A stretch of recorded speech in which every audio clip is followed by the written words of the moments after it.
A question needs to be addressed today, and it needs to be answered before we can move on. This is an issue that will come up many, many times in the remaining 1,187 chapters of the Bible, and we need to remember it, and it needs to be accepted by everyone willing to accept the Bible's overall premise. The question is this: if God said that Adam would die on the day that he ate of the fruit, then how could we be doing more sermons on Adam starting today? Did God lie? The answer is no. God did not lie. Well, if God didn't lie and Adam didn't die physically, then something else must have happened. And from today's passage, even until this very first day of 2012, man has been dead, spiritually dead. We are born dead, and we will remain that way unless Christ Jesus works in our lives.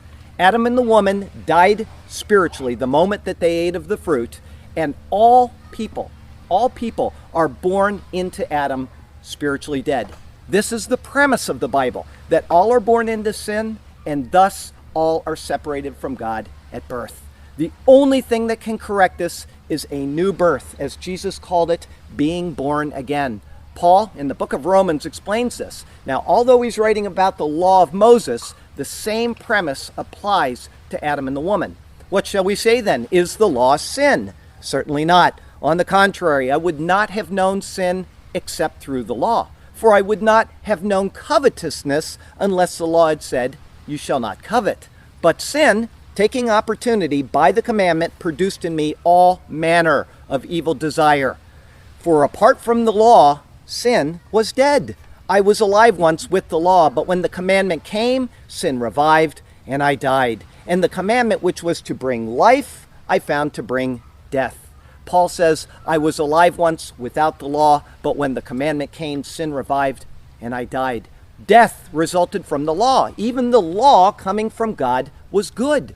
Our last sermon resolved this particular precept when we looked at how two things that are both created good by God can produce evil. The law, in this case, staying away from the tree of the knowledge of good and evil, acted on the deficient will of Adam and the woman. This is what brought about the death, and spiritual death continues in man until this day. Apart from a rebirth, we will remain spiritually dead and completely separated from God for all eternity. So here's our